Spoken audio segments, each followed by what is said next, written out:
Aku pikir aku cuma disuruh nikahi nenek kaya demi warisan. Tapi aku gak pernah nyangka dia bakal hamil anakku.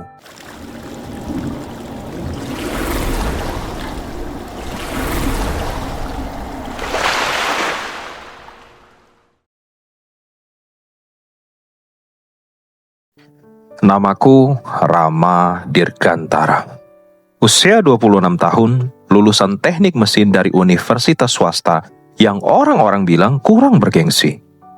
Sejak wisuda 3 tahun lalu, hidupku tak pernah benar-benar berjalan di rel yang semestinya. Pekerjaan datang dan pergi, gajiku tak pernah cukup untuk menutupi kebutuhan sehari-hari, apalagi untuk membantu orang tuaku yang usianya makin uzur.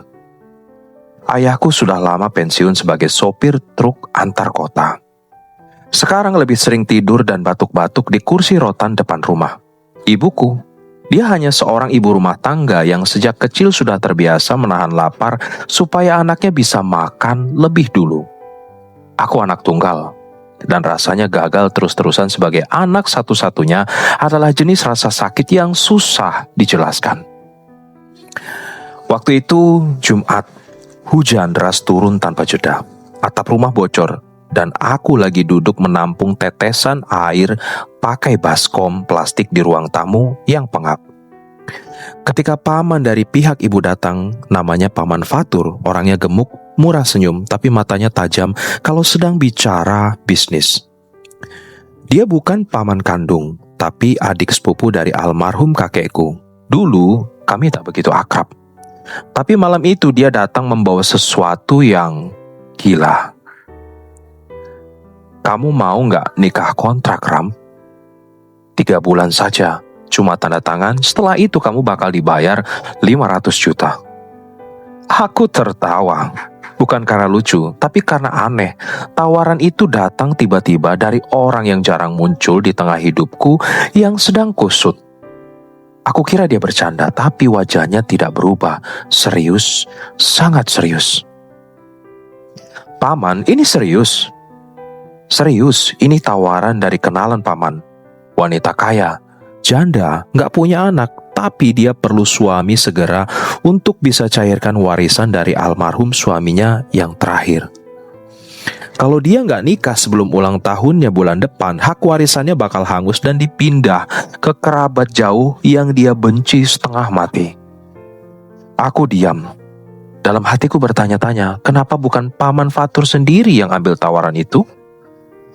Seolah bisa baca pikiranku, dia langsung menjawab, usia paman udah lewat. Dia pengen suami yang jauh lebih muda, maksimal 30 tahun. Kamu cocok, Ram. Muka kamu bersih, sopan. Dia udah lihat fotomu juga. Dan katanya, oke. Aku menelan ludah. Dia umur berapa?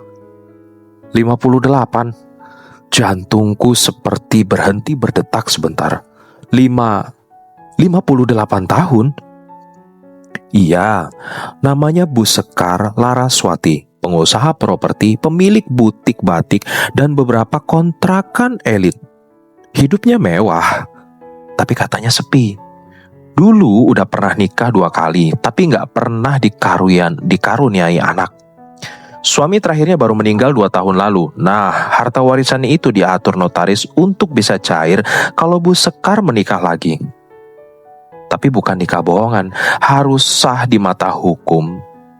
3 bulan minimal. Aku mulai merasa ini seperti sinetron jam 10 malam. Tapi setiap kali aku berpikir mau menolak, aku ingat wajah ibuku siang tadi saat makan hanya dengan bubur nasi dan kerupuk. Aku juga ingat surat tagihan rumah sakit ayahku yang menumpuk di lemari kayu kecil di kamar. Aku tak ingin menikah demi uang, tapi kenyataannya aku butuh uang.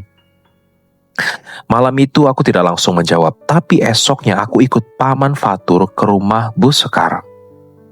Rumahnya besar, sangat besar, terletak di kawasan perumahan elit yang hanya bisa diakses pakai kartu akses dan kode keamanan. Gerbangnya tinggi dengan kamera pengawas di setiap sudut. Halaman depannya seperti taman kecil milik Hotel Bintang 5. Dan saat pertama kali aku bertemu Bu Sekar, aku terdiam. Dia berdiri di ujung lorong rumah, mengenakan setelan kebaya modern warna biru tua dengan rambut disanggul rapi dan wajahnya yang nyaris tanpa keriput. Usianya memang 58 tahun, tapi tubuhnya tegap, posturnya terjaga, dan sorot matanya sangat tajam. Bukan tajam mengintimidasi, tapi tajam yang bisa membuat orang merasa sedang dinilai. Aku berdiri kaku waktu itu. Tangan keringat dingin, rasanya seperti melamar pekerjaan, bukan pernikahan. Dia hanya mengangguk dan bicara singkat. Saya tidak butuh tubuhmu, Rama. Saya cuma butuh status. Setelah 3 bulan, kita cerai baik-baik, kamu tetap dapat kompensasi sesuai kesepakatan. Aku mengangguk pelan. Saya bersedia, Bu, asal jelas sejak awal tidak ada hubungan fisik, hanya formalitas. Tatapannya menusuk, tapi kemudian dia tersenyum tipis. Saya lebih tua, Ram. Saya tahu apa yang saya lakukan. Kamu tenang saja. 2 hari kemudian kami menikah, tanpa pesta, tanpa tamu, tanpa cinta, hanya aku, dia, seorang penghulu, dan saksi dari pihak keluarga notaris. Semuanya berlangsung cepat. Foto pernikahan hanya 1 lembar diambil dengan kamera ponsel. Di foto itu aku memakai batik coklat tua dan Bu Sekar memakai kebaya abu-abu keperakan. Kami berdiri dengan jarak 1 langkah. Setelah akad, aku diberi 1 kamar di lantai atas, kamar nomor 9 dari 12 kamar yang ada. Kamarnya besar. Ada jendela lebar dan balkon kecil yang menghadap ke taman belakang. Pelayan rumah menjelaskan bahwa makan disediakan 3 kali sehari, pakaian dicuci otomatis, dan aku bebas keluar rumah asal izin dulu. Tapi sejak malam pertama itu, aku mulai merasa tidak tenang. Entah kenapa rumah besar itu terasa dingin. Bukan dingin AC, tapi dingin yang masuk sampai ke tulang. Setiap lorong seperti menyimpan suara-suara bisik yang tak terdengar jelas. Kadang aku merasa diawasi, kadang aku merasa bukan seperti suami, tapi tahanan dengan fasilitas mewah. Bu Sekar jarang bicara, tapi setiap kali bicara kalimatnya selalu penuh perhitungan. Dia sangat sopan, tapi ada jarak yang tak bisa ditembus. Kami tak pernah makan bersama. Dia lebih suka menyendiri di ruang bacanya yang terkunci atau duduk di taman dengan secangkir teh tanpa gula. Aku tak tahu apa yang dia pikirkan atau rasakan. Tapi yang paling aneh terjadi di malam ke-7. Saat itu aku terbangun karena mimpi buruk, mimpi yang aneh. Aku melihat ibuku menangis duduk sendirian di dapur sambil memeluk sepasang sepatu lamaku waktu SMA. Saat aku bangun, jam kamarku menunjukkan pukul 2.13 dini hari. Aku haus, maka aku turun ke dapur mengambil air. Tapi saat lewat ruang tengah, aku melihat Bu Sekar duduk sendirian di depan jendela tanpa lampu. Dia hanya mengenakan jubah tidur tipis berwarna merah marun. Rambutnya terurai dan tubuhnya membungkuk sedikit. Di tangannya ada segelas anggur dan di wajahnya air mata. Aku berdiri terpaku, lalu tanpa sadar aku bertanya, Bu Sekar, ada apa? Dia tak langsung menjawab, matanya hanya menatap lurus ke jendela, tapi 5 detik kemudian dia berbisik. Kamu tahu rasanya hidup lama, tapi sepi. Satu-satunya yang bisa diajak bicara cuma bayanganmu sendiri di kaca kamar mandi, Rama. Aku tak tahu harus menjawab apa. Dia menoleh pelan lalu berkata, kalau kamu mau tidur di sofa kamar saya izinkan. Cuma biar saya nggak sendiri malam ini. Aku masih berdiri kaku, otakku bingung, tapi bibirku menjawab, baik Bu. Malam itu aku tidur di sofa besar di kamarnya. Sofa itu empuk, bahkan lebih nyaman dari kasur di kamar lamaku. tapi aku tak bisa tidur nyenyak. Bukan karena tempatnya, tapi karena hatiku mulai merasa masuk ke dalam sesuatu yang jauh lebih dalam dari sekedar pernikahan kontrak. Dan yang paling membuatku tak bisa memejamkan mata adalah kalimatnya sebelum lampu kamar dimatikan. Terima kasih, karena tidak menolak. Suara itu lirih, rapuh, tapi jujur. Dan sejak malam itu, aku mulai takut. Bukan takut karena dia menakutkan, tapi takut karena aku mulai peduli. Sejak malam itu, suasana rumah terasa berbeda. Entah kenapa, rasa dingin yang selama ini seperti menempel di dinding dan lantai rumah besar itu perlahan mulai mencair. Bukan karena suhu AC berubah, tapi karena aku merasa kehadiranku mulai diperhitungkan. Seperti aku bukan lagi sekedar pelengkap syarat, tapi benar-benar ada di dalam ruang hidup Bu Sekar. Pagi setelah malam kami tidur di ruangan yang sama, meski aku tetap di sofa, aku bangun lebih dulu. Bu Sekar masih terlelap. Wajahnya tenang, di balik matanya yang biasanya tajam, ada garis halus kelelahan yang selama ini tersamar. Aku berdiri sebentar, lalu keluar kamar pelan-pelan agar tak mengganggunya. Di dapur, untuk pertama kalinya aku disapa oleh salah satu staf rumah tangga. Namanya Bu Sri, perempuan paruh baya yang biasanya hanya diam dan menunduk setiap kali lewat. Tapi pagi itu, dia bicara lirih saat memberiku secangkir kopi. Terima kasih Mas Rama. Aku kaget. Untuk apa, Bu? Sudah bikin ibu tersenyum pagi ini. Aku tak menjawab, hanya anggukan kecil. Tapi hatiku terasa aneh, seperti sedang digelitik tapi dari dalam. Hari-hari berikutnya jadi semakin ganjil. Bu Sekar mulai sering mengajakku makan siang bersama, kadang di ruang makan, kadang di taman belakang. Dia tak banyak bicara, tapi tatapannya lebih lunak. Sesekali, dia menanyakan hal-hal remeh yang membuatku merasa dilibatkan. Kamu suka warna apa, Ram? Kenapa pilih jurusan teknik? Kamu pernah pacaran? Pertanyaan-pertanyaan itu muncul tiba-tiba di sela makan atau saat kami duduk menikmati teh sore. Aku jawab sekenanya, kadang sambil canggung, tapi dia tak pernah menertawakanku. Dia hanya mengangguk, lalu diam lagi. Sampai suatu sore dia meminta sesuatu yang membuatku tercekat. Ram, malam ini kamu tidur di sini lagi ya? Aku menatapnya ragu. Apa ada yang membuat ibu takut? Dia menggeleng. Bukan takut, hanya aku merasa tidak ingin sendiri. Aku menelan ludah.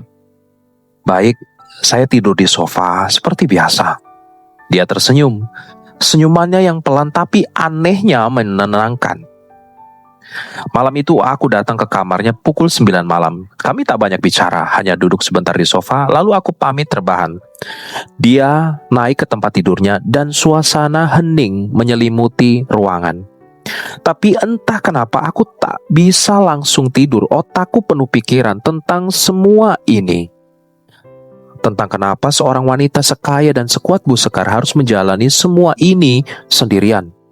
Tentang kenapa aku, seorang pemuda miskin dengan hidup yang carut-marut, harus jadi bagian dari kehidupan semacam ini. Lalu, tiba-tiba aku mendengar suara pelan. Rama, aku menoleh. Bu Sekar duduk di pinggir tempat tidurku, menatapku. Apa kamu bahagia tinggal di sini? Aku bingung harus jawab apa. Saya belum tahu, Bu. Kadang saya merasa ini seperti mimpi, tapi kadang juga seperti labirin yang gak tahu ujungnya. Dia tersenyum kecil. Saya pun begitu. Dia bangkit dari ranjang, berjalan ke arah jendela, lalu berdiri membelakangiku. Angin malam masuk pelan dari sela tirai, menerpa rambutnya yang separuhnya sudah beruban. Aku pernah punya mimpi, Ram. Punya keluarga kecil, punya anak, tapi mungkin Tuhan punya cerita lain untukku. Aku terdiam. Aku ingin bertanya, tapi takut menyakiti. Suami pertamaku meninggal muda. Suami keduaku hanya menikahiku demi hartaku. Aku tahu, tapi aku pura-pura bodoh karena aku takut kesepian. Tapi pada akhirnya dia tetap pergi, membawa semua yang bisa dia bawa. Mataku memanas mendengarnya bicara seperti itu. Tapi kamu beda, Rama. Kamu gak pura-pura baik, kamu benar-benar baik. Aku hanya bisa menunduk. Malam itu sebelum aku tidur, aku merasa seperti sedang mendekati sesuatu yang tidak aku kenal. Seperti melangkah di kabut dan tak tahu apakah yang kutemui di ujungnya akan menyelamatkanku atau menghancurkanku. Beberapa hari setelahnya, hal yang paling tidak kuduga mulai terjadi. Bu Sekar tiba-tiba mual saat sarapan. Kupikir hanya masuk angin, tapi mualnya berulang. Lalu dia jadi sering melamun, emosinya naik turun dan lebih mudah tersinggung. Kadang marah karena hal kecil, lalu 5 menit kemudian diam dan menyesal. Aku tahu gejala seperti itu, tapi aku menyangkal. Sampai suatu pagi Bu Sri memanggilku dengan wajah tegang. "Mas, Ibu pingsan di kamar mandi." Jantungku seperti mau copot. Aku lari ke kamarnya dan benar saja, dia terbaring lemas di lantai dengan wajah pucat dan keringat dingin. Aku langsung mengangkatnya ke tempat tidur, memanggil dokter keluarga dan menunggu dengan cemas. 1 jam kemudian dokter keluar dari kamar. Namanya Dokter Aditya, orang kepercayaan keluarga Bu Sekar, usia sekitar 40 tahunan, tenang dan sangat hati-hati bicara. "Bagaimana, Dok?" Dia menatapku lalu menghela nafas. "Sebaiknya Mas Rama masuk sebentar. Ada hal yang perlu kami sampaikan langsung." Aku masuk. Di kamar, Bu Sekar duduk bersandar, matanya bengkak seperti habis menangis. Dokter berdiri di sampingnya. "Rama," suara Bu Sekar pelan. "Kamu mungkin gak percaya."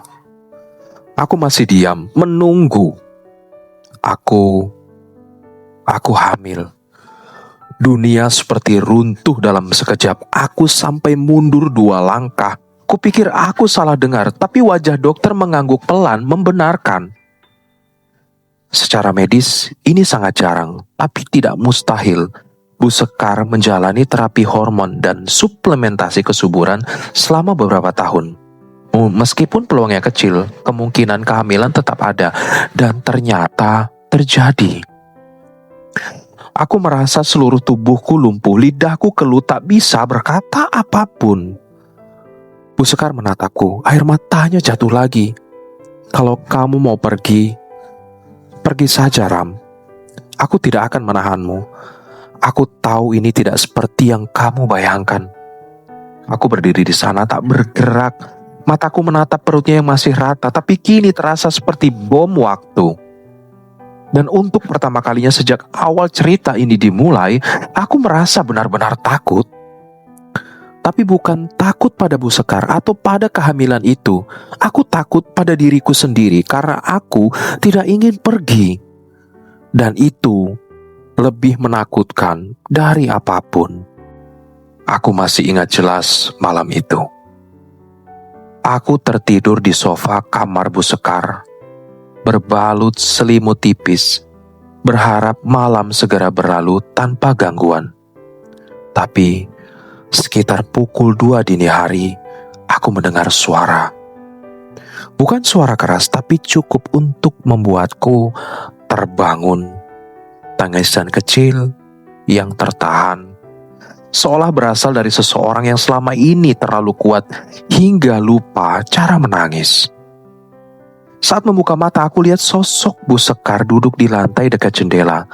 Punggungnya membelakangiku, tubuhnya gemetar pelan. Sesekali tangannya mengusap wajah, menahan air mata agar tak jatuh terlalu banyak.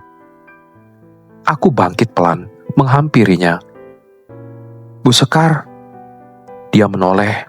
Bola matanya merah, bibirnya sedikit bergetar. Ia mencoba tersenyum tapi gagal. "Rama, kamu gak tidur kan?" Aku diam. Perlahan aku duduk di sampingnya. Dia mendekat lalu tiba-tiba saja memelukku erat. Pelukan yang begitu manusiawi, bukan penuh nafsu, bukan pula pelukan kekasih, tapi pelukan dari seseorang yang ingin merasa bahwa dirinya masih ada artinya di dunia ini.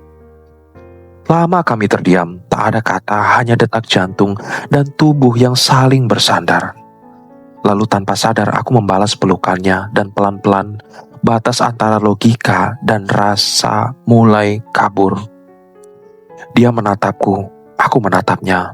Lalu semuanya mengalir seperti air hujan yang tak bisa dihentikan. Kami hanyut dalam kehangatan yang selama ini tak pernah kami sadari ada. Pagi harinya aku terbangun lebih dulu. Tubuh Bu Sekar masih bersandar di dadaku. Wajahnya terlihat tenang, tapi hatiku berkecamuk. Ada rasa bersalah, ada kebingungan, ada penyesalan, tapi yang paling membuatku takut adalah aku tidak menyesal sepenuhnya. Aku buru-buru keluar kamar, masuk ke kamar tamu, lalu menatap wajahku di kaca. Apa yang sudah aku lakukan? Bukankah aku sudah janji ini hanya kawin kontrak, tanpa hubungan suami istri, tanpa perasaan? Tapi semuanya sudah terjadi. Saat sarapan aku tidak banyak bicara, tapi Bu Sekar tampak lebih tenang. Bahkan sedikit tersenyum seolah tidak ada beban yang tersisa di pundaknya. Tak perlu merasa bersalah, Rama, katanya pelan. Aku cuma ingin merasa dicintai, meski hanya sekali dalam hidup. Kalimat itu menghantam hatiku lebih keras dari tamparan siapapun. Aku hanya bisa menunduk, tidak tahu harus bilang apa. Hari-hari setelah itu berubah, hubungan kami tidak lagi sebatas suami kontrak. Kadang kami makan malam bersama, kadang dia menyuruhku menemaninya membaca buku. Bahkan pernah sekali dia menggandeng tanganku saat kami berjalan di taman rumah. Aku tidak tahu ini perasaan atau kasihan, tapi aku juga tidak menolak. Namun beberapa minggu kemudian aku mulai memperhatikan sesuatu yang aneh. Bu Sekar jadi gampang lelah. Dia sering mual pagi-pagi. Suasana hatinya naik turun, kadang tersenyum lebar. Lalu sejam kemudian dia bisa mengurung diri di kamar. Staf rumah tangga juga sering kedatangan dokter, tapi mereka merahasiakan semuanya dariku. Aku mulai khawatir, kukira dia sakit, mungkin kanker atau penyakit serius lainnya. Usianya tidak muda, jangan-jangan malam itu justru membuat tubuhnya drop. Aku coba tanya, tapi dia selalu bilang, "Gak apa-apa Ram, cuma kecapean." Tapi aku tahu dia berbohong. Puncaknya suatu malam, saat aku baru pulang dari luar untuk urusan kerja serabutan, dia memintaku duduk di ruang tamu. Wajahnya serius, tapi tenang. Ada semacam keyakinan dalam suaranya yang membuat jantungku makin berdebar. "Ada yang harus saya bilang, Ram." Aku mengangguk, menunggu. Dokter bilang saya sehat, sangat sehat. Bahkan aku mengernyit. Dan saya tidak sakit, tapi memang ada sesuatu yang berubah dalam tubuh saya. Ia terdiam, menunduk sebentar, lalu menatapku dalam-dalam dengan matanya yang kali ini tidak bersembunyi dari kenyataan. "Rama, aku hamil. Ini anakmu."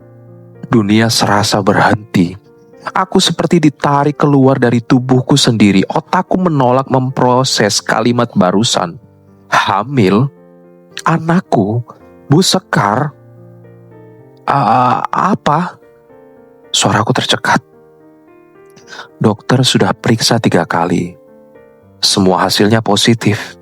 Aku sedang mengandung. Aku bangkit berdiri. Nafasku mulai tak teratur. Ruangan terasa sempit. Aku melangkah mundur menatapnya seolah dia bukan lagi manusia yang kukenal. "Tapi, Bu, usia ibu itu 58 ya?" Aku tahu, tapi tubuh perempuan itu tidak selalu bisa ditebak. Dan mungkin ini takdir. Karena sekali seumur hidup aku merasa hidup, dan itulah malam saat kamu memelukku. Aku menutup wajahku. Ini terlalu banyak untuk kuterima. Dunia seperti jungkir balik. Hidupku, rencanaku, semua hancur berantakan. Dia hamil, dan itu anakku dari pernikahan yang seharusnya hanya di atas kertas. Aku tidak tahu harus bahagia atau hancur. Yang ku tahu, hidupku tak akan pernah sama lagi. Dan mungkin ini baru awalnya saja. Aku terdiam lama, bahkan mungkin terlalu lama, sampai-sampai aku bisa mendengar detak jam dinding lebih keras dari detak jantungku sendiri. Mataku menatap kosong ke wajah Bu Sekar, berharap ini hanya mimpi buruk, tapi wajahnya tenang. Matanya tidak bergoyang sedikit pun. Dia serius, dan itu membuatku makin panik. Bu, mustahil. Umur ibu sudah hampir 60 tahun. Bu Sekar tidak tersinggung. Dia malah tersenyum tipis, seolah tahu betul reaksi itulah yang akan keluar dari mulutku. Aku tahu, dokter juga bilang hal yang sama, tapi setelah serangkaian tes, mereka semua yakin aku hamil. Usia kandungannya sekitar 6 minggu saat ini. Aku menggeleng, terus menggeleng, berharap semuanya bisa dibatalkan hanya dengan penolakan dari kepalaku. Tapi bagaimana bisa? Maksud saya secara medis. Dokter bilang ini langka, tapi bukan gak mungkin. Mungkin karena aku sedang dalam terapi hormon belakangan ini untuk kesehatan tulang dan menopause.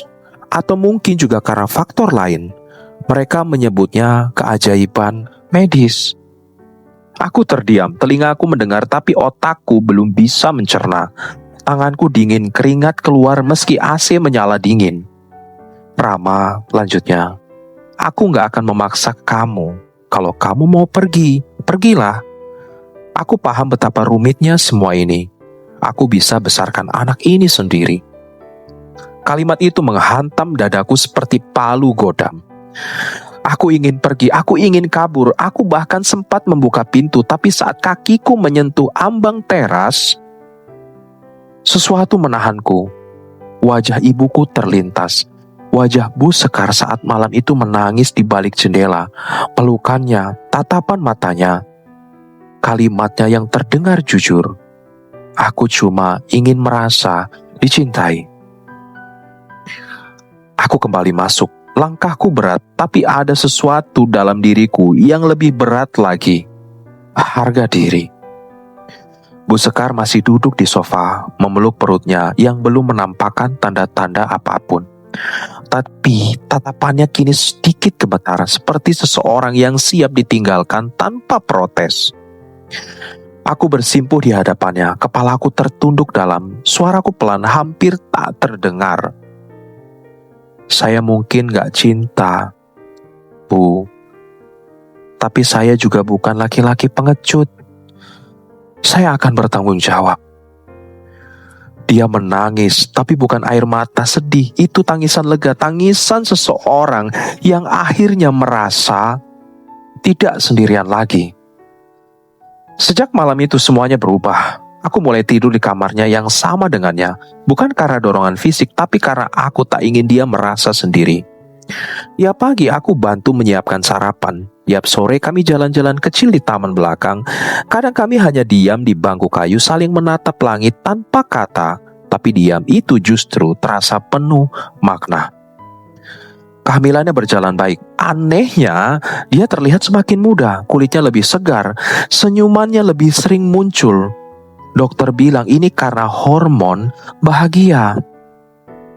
Aku juga berubah. Aku mulai merasa rumah ini bukan sekadar tempat menumpang hidup, tapi tempat di mana aku mulai menemukan makna baru dari kata keluarga. Ibuku awalnya kaget saat aku memberitahu, tapi setelah kunjungan pertama dan melihat sendiri bagaimana Bu Sekar memperlakukanku, ibuku hanya berkata, "Kalau kamu bahagia, Ibu ikut bahagia, Ram." Tapi tentu tidak semua orang bisa menerima. Teman-teman sekampungku mulai bergosip, bahkan keluarga jauh dari pihak ayahku sampai menelpon menanyakan apakah aku sudah hilang akal. Tapi aku diam saja karena untuk pertama kalinya dalam hidupku, aku merasa yakin dengan jalan yang kupilih. Hari demi hari, kehamilan itu makin nyata. Perut Bu Sekar makin besar. Ia tak lagi bisa jalan jauh. Jadi, aku yang sering memijat kakinya setiap malam. Kadang dia tertidur di sofa dan aku menyelimuti tubuhnya sambil menatap wajahnya dalam diam. Anehnya, aku mulai terbiasa, bahkan mulai menyayanginya. Bukan sayang seperti anak kepada ibu, tapi juga bukan cinta buta ala remaja. Ini semacam rasa nyaman yang tumbuh perlahan, menyusup ke dalam tanpa aku sadari. 3 bulan kemudian di sebuah pagi yang mendung, ia melahirkan. Prosesnya tidak mudah, usianya yang tidak mudah membuat banyak komplikasi. Tapi ia bertahan, ia berjuang, dan suara tangis bayi itu terdengar untuk pertama kalinya. Aku merasa dunia berhenti sejenak. Anak kami, ya anak kami. Seorang bayi laki-laki mungil dengan tangan kecil yang menggenggam jari telunjukku erat. Seolah ingin bilang, aku di sini. Bu Sekar menangis, aku juga, tapi kali ini bukan karena bingung atau takut, tapi karena kami berhasil. Dan saat aku berdiri di sisi ranjang rumah sakit melihat wajahnya yang lelah tapi bahagia, aku akhirnya paham. Terkadang cinta bukan tentang usia, bukan tentang rencana, apalagi soal status. Cinta adalah tentang siapa yang tetap tinggal saat semua orang memilih pergi.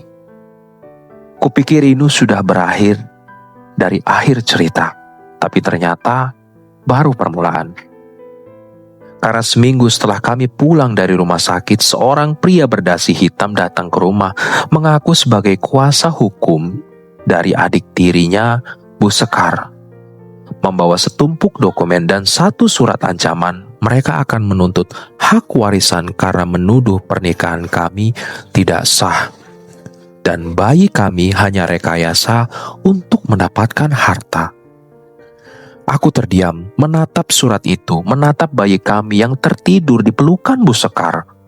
Dan aku tahu, takdir belum selesai mempermainkan kami. Belum, sama sekali belum. Oke guys, terima kasih sudah menonton videonya sampai habis. Menurut kalian, apakah benar sikap Rama terhadap Bu Sekar? Dan apa yang terjadi jika kalian mengalami kondisi seperti Bu Sekar dan Rama? Jangan lupa tulis di kolom komentar. Dan apabila kalian ingin tidak ketinggalan update dari cerita novel romantis langsung tamat dari channel Cinta Tanpa Izin, jangan lupa klik subscribe, share, komen, dan like-nya. Sampai jumpa di video selanjutnya dan bye-bye.